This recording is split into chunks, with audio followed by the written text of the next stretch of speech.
Well, for us, we have a bicycle and pedestrian advisory committee. It's made up of about 7 members, and we have each one of them representing one of the districts. So you basically have one for each district, and then basically two additional folks on the committee as well. And they continue to like I said, meet quarterly, talk about things that they would like to see, where trails would like to go, missing links, potential problems that they have heard about through their own personal travels or through through word of mouth of others. Each year they submit a list of what they would like to see, recommendations to the county administrator and county commissioners, just as kind of like their year-end report.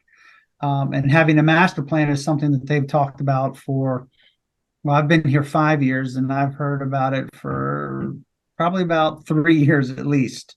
And I'm sure they were talking about it before I got here as well. That is how we kind of got to where we are today. Two things. One, it helps prioritize, potential projects, but it also begins to show, some missing links or things that connections that we weren't aware of, that what people are interested in. Obviously, as a department or a county, we have our own train of thought, and sometimes we may get laser focused and thinking this is where we want to go, this is where we want to go, but we may be not hearing a link, and this is where the advisory committee would come in and say, hey, well, what about connecting X to Y? The county comprehensive plan is kind of the guiding document for the county, and the comprehensive plan identifies a number of transportation goals, including better bike and ped connectivity, linking and connecting trails. And so the comprehensive plan is a big general plan. And now we're digging into the details and getting more specific by doing our first bike and ped master plan. And so this is going to be more going from the big general comprehensive plan to a more specific implementation type plan. And it's going to have more detailed and guidance on how we should do things, where we should put things, what we should do. Right. And it's going to be more of a implementation or direction specific document than the comprehensive plan. There's definitely more interest in making connections over Route 50 and across Route 50.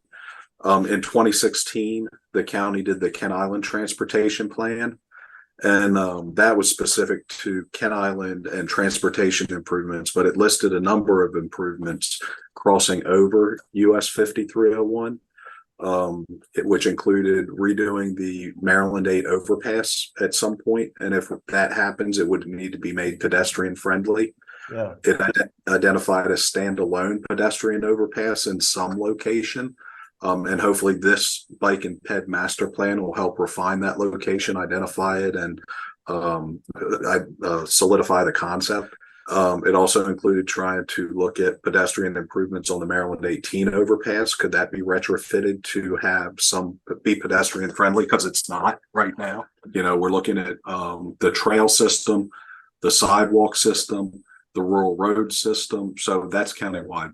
So at the end of December, first part of January is what we're shooting for with our contractors, and having them present a final plan to the commissioners. Well, and the commissioners definitely want to hear from the public. I mean, this process was intentionally set up to be for public involvement, to be public friendly, to get the public input. Yeah. The interactive survey that we did, we got really good responses on that. These public outreach meetings, they're opportunities to hear more and to share more.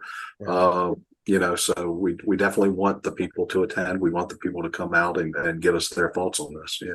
Hearing different points of view gives us a better opportunity to hopefully make a better informed decision.